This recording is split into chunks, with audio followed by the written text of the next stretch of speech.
It's the final mailbag of the regular season, but we're already looking towards the offseason. What are the priorities? We'll talk about it on today's episode of Locked On Braves, so let's get into it.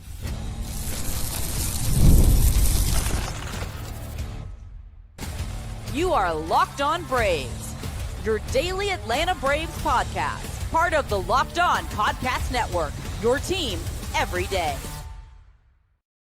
Hey, welcome back to Locked On Braves, part of Locked On Sports Atlanta, where we cover your favorite Atlanta sports teams each and every day. I'm your host, Jake Mastriani. You can follow me on social media at ShortstopBall. Check out the podcast there at LockedOn_Braves on X and Locked On Braves on Instagram. If you're new and you're watching on YouTube, please do me a huge favor. Hit that subscribe button, hit the thumbs up button, and leave me a comment down below. And on the audio side, you can help out as well. Just leave a 5-star review on Apple, Spotify, or wherever you get your podcasts. Thanks so much for making Locked On Braves your first listen of each and every day through this long and treacherous season that the Atlanta Braves have been through, all coming to an end this weekend. It is our final regular season mailbag episode, but as you might expect, everybody's looking towards the offseason. So a variety of questions, but many of them towards the offseason and what the Braves might do and what some of the biggest priorities are. So we'll answer all those questions on today's episode, which is brought to you by FanDuel. Right now, new customers can bet just $5, and if your bet wins, you'll get $300 in bonus bets to use across the app.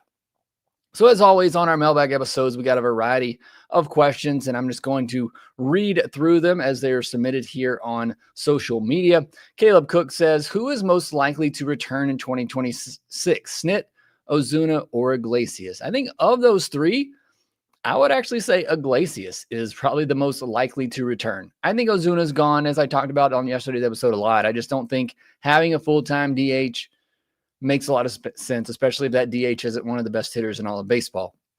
So I think Ozuna's gone. I still think Snit is going to be gone. It might be a difficult conversation with him and AA, but I still think Snit's going to be gone. And I think there's a good chance they bring Iglesias back. So I think Iglesias is the most likely one to return. But good question, fun question there. Let me know what you think in the comments section down below. Owen Array, if you had to take a chance on one of the underperforming injured pitchers from this year heading into free agency, which one would it be? Michael King, Dylan Cease, Zach Gallen, Shane Bieber, or Dustin May? So Michael King's been my favorite for quite a while now. I know it's probably overheightened by watching him absolutely dominate us in the 2024 postseason, but I do just think his stuff is nasty. And I think he's one of those guys too, depending on what you could sign him at. But if you could sign him on a Ronaldo Lopez type of deal, where if he works out as a starter, great. But if not, you could move him into a bullpen role.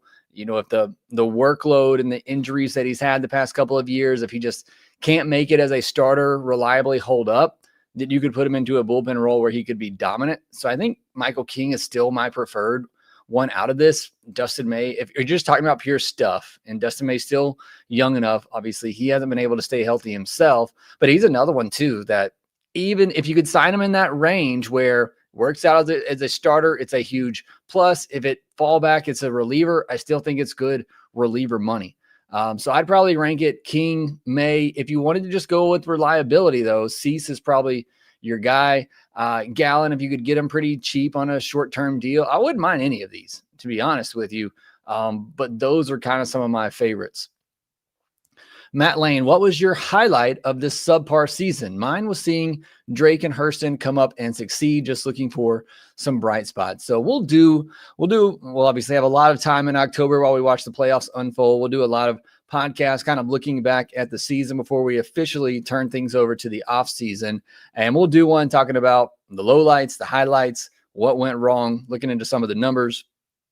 But just as I think back on this season, I think about the singular moment that I got the most excited about. It's got to be Ronald's return and hitting that home run. I mean, it's one of those moments. I remember where I was. I remember who was with me. It's just a really cool moment.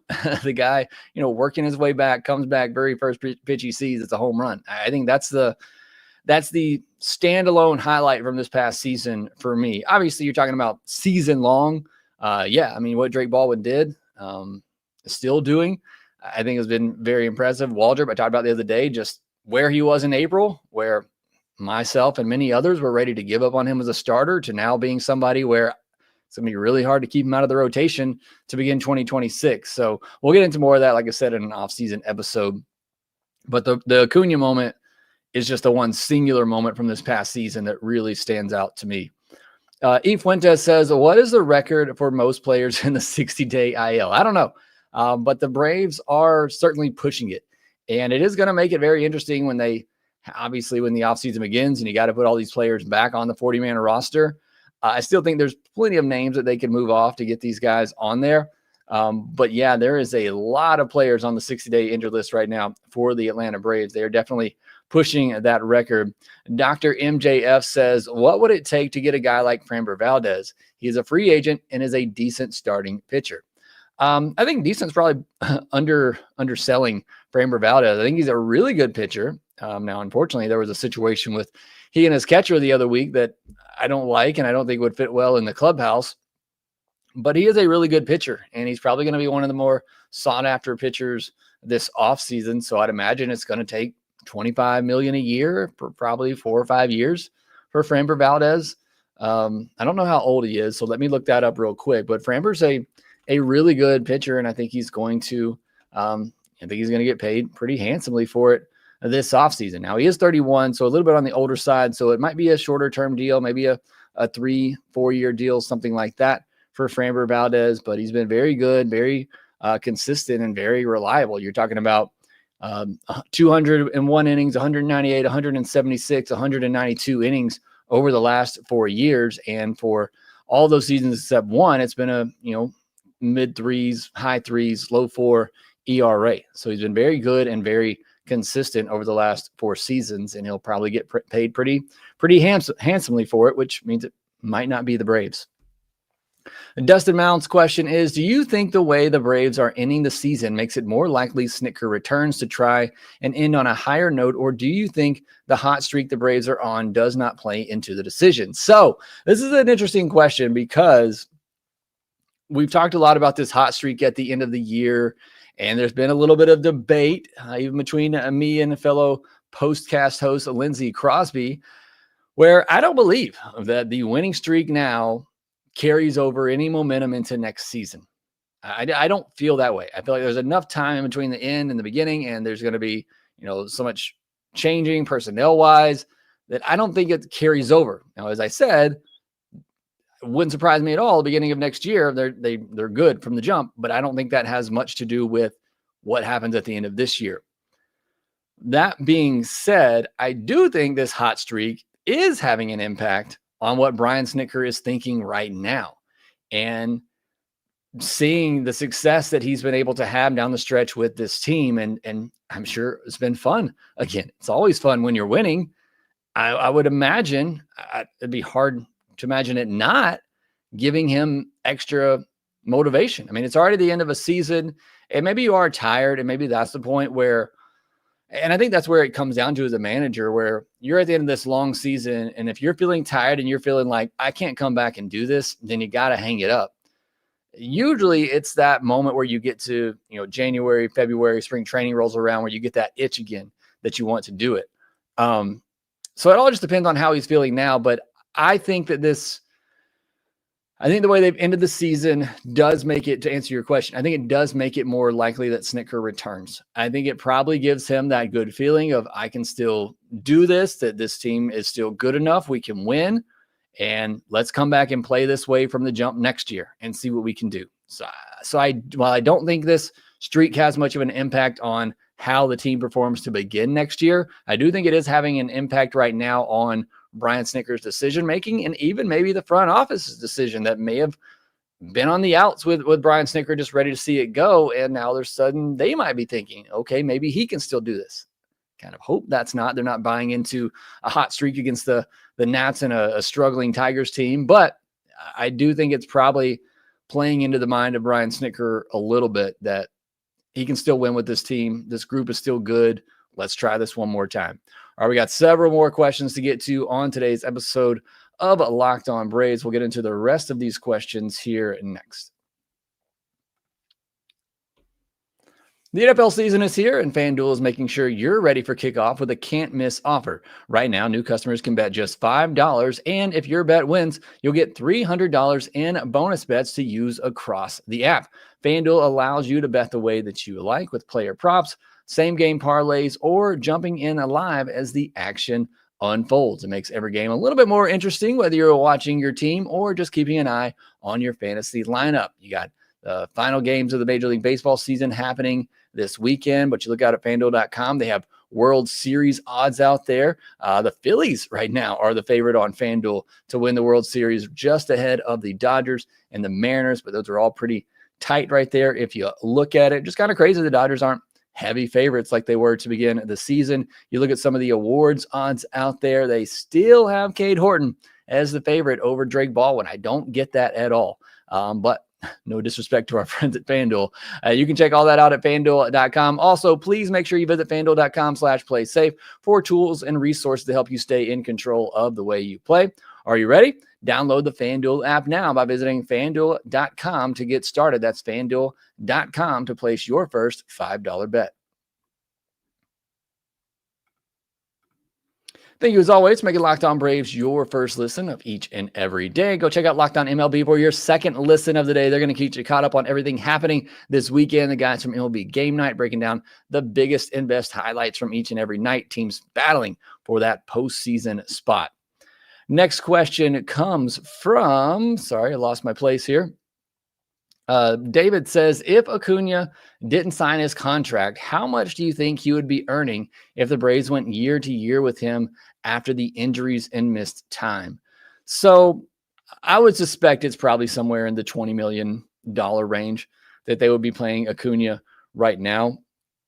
I mean, you win the MVP in 2023, you're going to get a huge bump in arbitration salary. So I would, and again, we're all just kind of speculating here, but I would guess it is somewhere in that area where he's getting at least $20 million.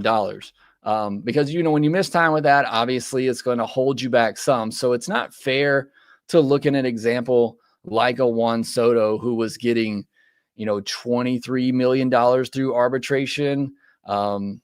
That's just, I think he got 31. Yeah, he got 31 in his final year with in arbitration in New York. I guess he started in New York. So he got 31 million his final year of arbitration. Year before that was 23. Year before that was 17. So with the injuries, I think Ronald would probably be in that 17 to $23 million a year range. Had he stayed healthy that entire time, he probably would be pushing close to $30 million a year. But Braves don't have to worry about that because they locked him up early. And so even with the injured years, they haven't had to pay him too much money. I think the interesting question is, if he were going to free agency right now, what would he get? Even coming off in a year where he missed a lot of time to injury, still hit 20 home runs, still had really good numbers. Could he be getting, $40 million a year? Would a team be willing to do that with the, 2 knee injuries? I think that's a very interesting conversation as well. Whit Price says, what do you think a Cody Bellinger contract looks like? I think he makes way too much sense, plays all 3 outfield spots well, plays a good first base, which allows you to rotate the outfielders in the DH role, can give Olsen a day off his feet, also a more complete bat now. I do think Cody Bellinger makes a lot of sense, and Cody Bellinger's not a player that I've necessarily loved in the past because I think he's been overrated. But that's when people were viewing him as a MVP, and nobody's really viewing him like that anymore. He is 30 years old. He's still pretty young, or Cody Bellinger. I would have guessed he was maybe a little bit older than that. And he made $27.5 million this past year with the Yankees, has a $25 million player option this year with a $5 million buyout. He probably gets $25 million a year in free agency. And like I said, at 30, and now that what he's settled into, like you said, he's more of a complete hitter, and he's proven that for multiple years. 751 OPS in 24, 811 OPS this year, 881 OPS in 2023, but we know those numbers are probably a bit skewed. But the past 2 years, he's been a 750, 800 OPS guy. 20, 25 home runs. He hit 29 this year, but that's, playing in Yankee Stadium. You knew that was going to give him a big boost. Playing in Atlanta, I think with that that right field wall, I think would definitely help him. But I think it's probably going to be in that mid-20s area. And being 30, he's probably looking at a 4 or 5 year deal. So it's probably going to be more expensive than I would like and more expensive than the Braves are willing to pay him, even though I do think Cody Bellinger makes a ton of sense with what the Braves need. Matt Cart says, if Kim doesn't come back, who would you guess is the Braves shortstop in 2026? I don't want to do that. I don't want to think about that, Matt, because it's probably Nick Allen. I mean, I just don't see what else is out there. Now, they'll probably get somebody else to come in and compete. Maybe there's somebody out on the trade market I'm not thinking of that could be available, realistically could be available. I don't have high hopes. And I think that's why AA, took the chance to go pick up Kim on waivers, because he looks at it and he sees there's really not anything else out there. And if they're not going to spend the money on Bo Bichette, who again might not even be a shortstop long-term, I just don't know who else it could be. And so you could be looking at another year of Nick Allen until something becomes available through trade or something else. So I don't want to think about that. If it's not Kim, I think you're probably looking at another year where you're just using a defensive replacement at shortstop. And I really hope that's not the case. As much as I love shortstop defense, it's been really nice having somebody there that can do a little bit of both.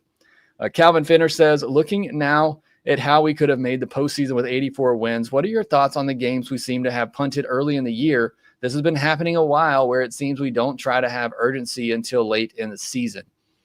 I don't know if it's necessarily that they don't try to have urgency late in the season. I think this year, there are many things that happened at the beginning of this year as to why they got off to the slow start. Remember this, though. After the 0-7 start, they had a winning record up through the middle of May and got to over 500. They dug themselves out of that hole, and then they started losing again and went into a big rut towards the end of May and into June. That's really where my issue is, not so much at the beginning of the season. I do think part of their struggles in past years at the beginning of the season is just that the baseballs don't fly as much in cold weather, and it's been in the past has been a boomer bust home run team, and that's obviously going to hurt you in colder weather.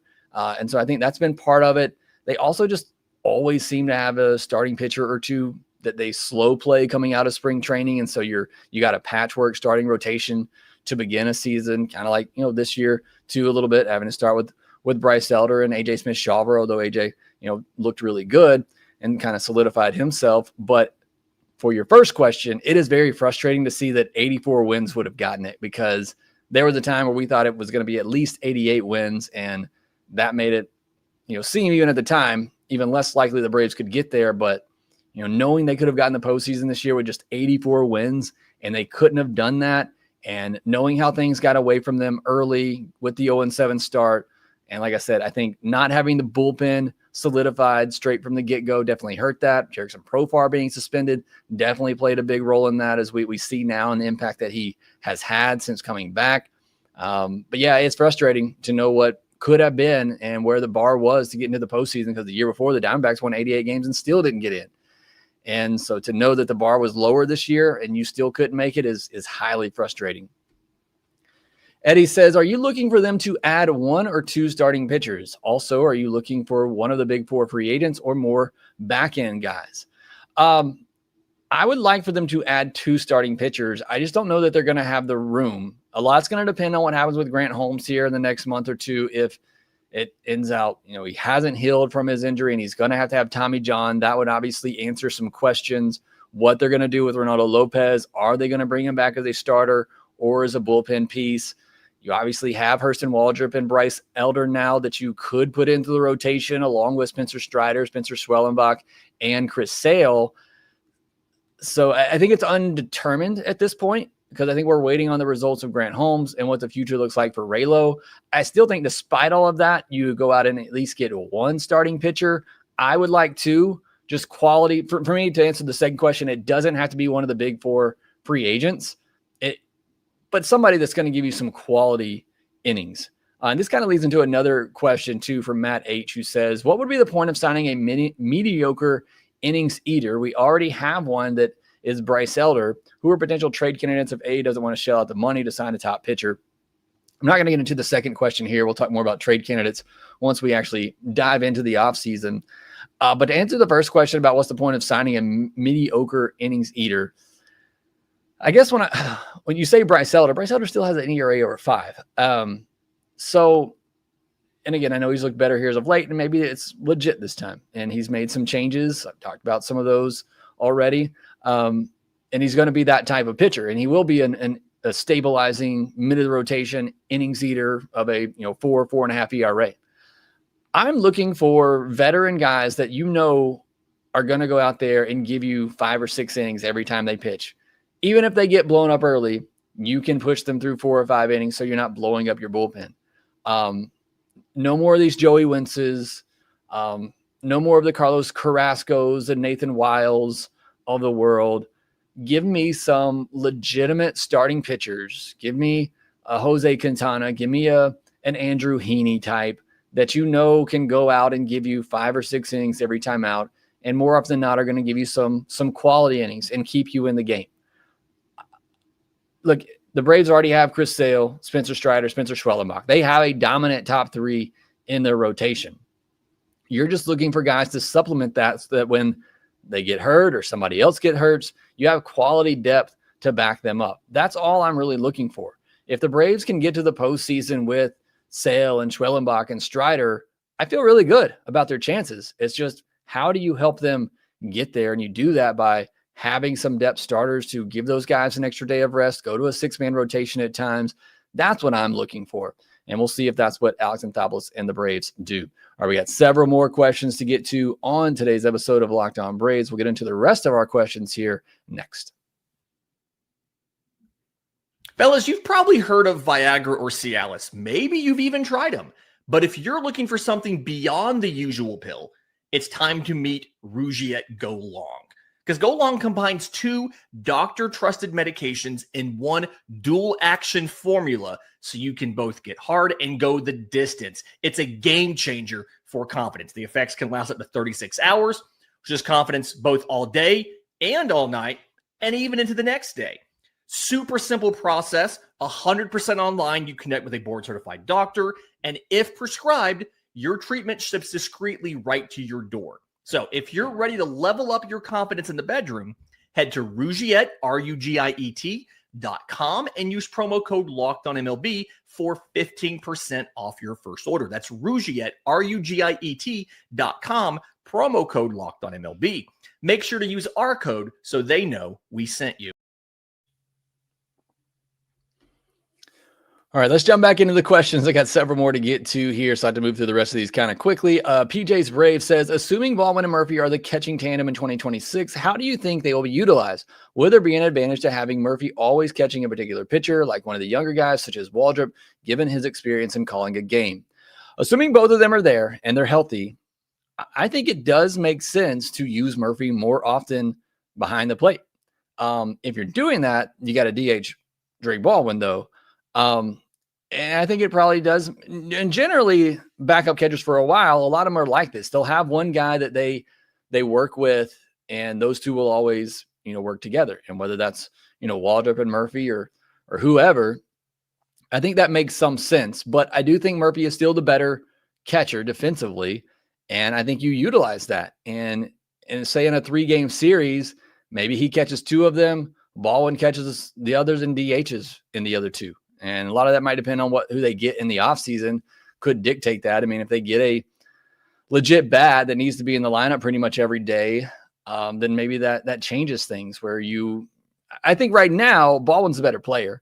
And I think you play Baldwin at least 2 out of every three games in a series.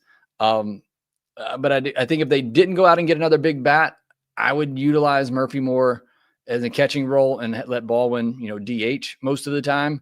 But if they do go out and get a big bat, you need Baldwin's bat in the lineup as well. Then he may have to catch 2 out of every three games in a series. Hopefully I kind of answered that question. I don't know if I did, PJ, but hopefully that answered it for you. Top 3 offseason moves for the Braves, in my opinion. Re-sign Kim, add a big bat for the outfield DH rotation, add a starting pitcher. Do you think they will spend the required money for all 3 of these moves? How would you prioritize them? So I would prioritize them Well, I don't know. I'm going to move it around a little bit. I would love to have that big bat, say the Cody Bellinger. I would love to have that. I don't think it's necessary, but I would love to have it. What I can't not have is a decent starting pitcher. And I would even maybe put above that too a couple of shutdown relievers, a couple of setup relievers.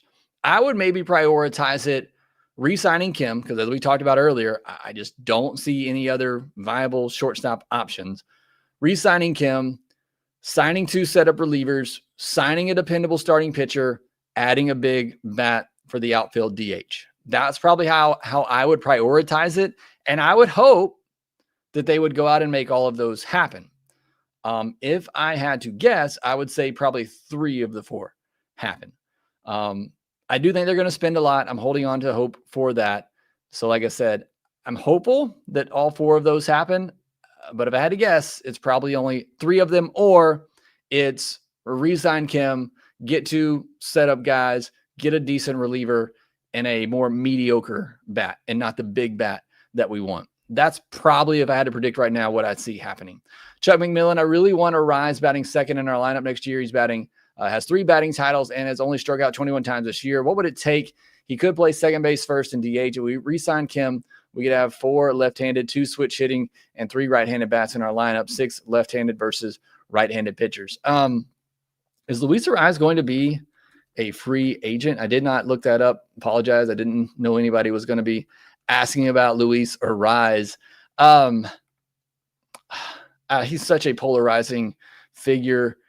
102 WRC plus this year, 0.7 F4, 1.1 F4 last year, batting average down to 288 this year. Here's the thing about Arraez. If he does not hit 320, he's a net negative. And I guess I can't say that because he's just barely above average, hitting 288 this year. But the point remains that he has to hit for average in order to be a useful player, because he doesn't hit for power. He doesn't run, although he had 11 steals this year. He doesn't walk a lot. So his on-base percentage is solely tied to his batting average. He hit 288 this year, but just a 324 on base.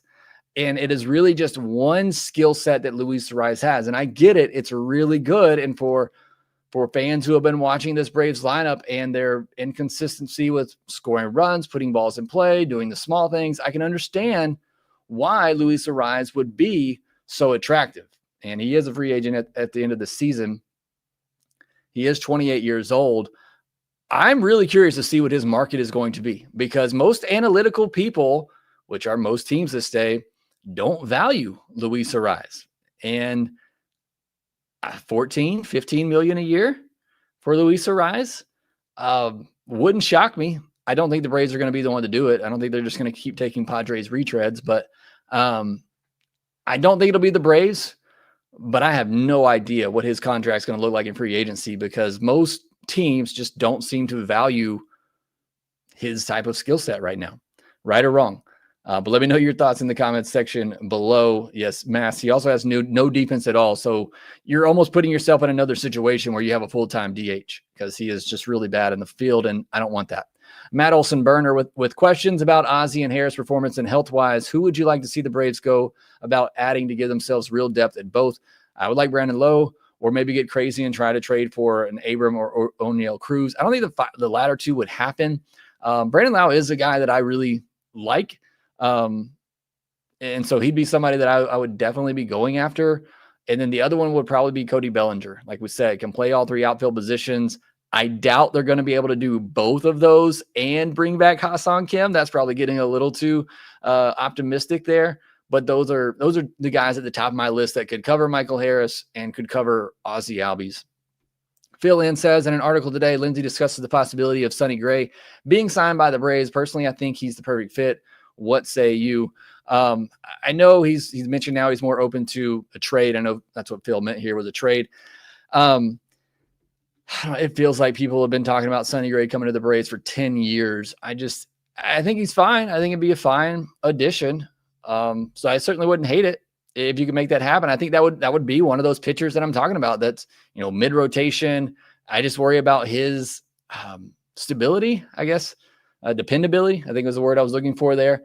Would be my only real question for Sonny Gray. And he seems to just have kind of these ups and downs, can look like one of the best pitchers at one time and then can really kind of stumble the next. So I wouldn't hate it. I'll say that, obviously, depending on the price. I think Sonny Gray is making a lot of money too. Sorry, I'm having to look up a lot on the fly here today, but that's sometimes the case when you're doing a live episode and getting questions right on the spot here. But I like the idea of Sonny Gray as a pitcher. He's making $35 million in 2026. So yeah, with a $30 million team option and $5 million buy option for 2027. So unless the Cardinals are eating some of that money, I don't see it happening. Sonny Gray, the person and the player, wouldn't mind it at all for the Braves. I just really doubt they're going to take on $35 million for next year for Sonny Gray. You send Aaron Bummer back in that deal? Maybe. Makes it work out a little bit.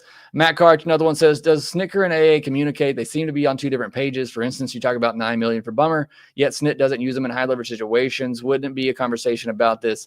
I'm paying this guy $9 million. We need to at least see him in high leverage. According to AA, if you believe what he says, and that's questionable these days, he leaves it all up to Snit and that he doesn't question Snit or ask him to do anything. So if you believe AA, there isn't any communication there. AA just gives him the players, and it's up to Snit to decide what to do with them. So that's straight from the mouth of Alex Anthopoulos. Do I fully believe that? No, but that's what AA says. John says, stop acting like Snicker's decision. The guy's no longer contract after Sunday. Sal Fasano, Kevin Seitzer got unceremoniously fired last season. If Snit doesn't decide to retire after even a worse season, the same will happen to him. It would not shock me at all if Snicker comes into AA's office on Sunday night, Monday, whatever, and says, hey, I want to be back. And AA says, I'm sure you do, but you got to go. That's why I've said all along, I think it could be a very awkward and uncomfortable situation and conversation between Snit and AA, because if Snit's getting that feeling again after this hot streak, and maybe now all of a sudden he thinks, I can do this, I can win.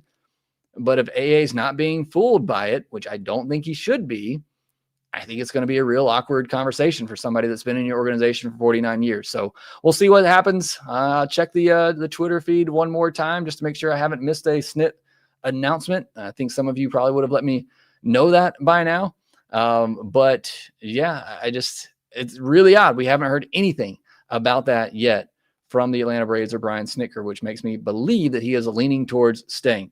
So we'll see what happens there. Thank you all so much for joining me here today. Rod, Mass, Anthony, Braves Thrills in here. Appreciate you all joining. Todd Twilley as well. Thanks for all joining me here on today's live episode. Doug, appreciate your support here. Make sure you subscribe to Locked On Braves wherever you get your podcast, and we will talk to you next time.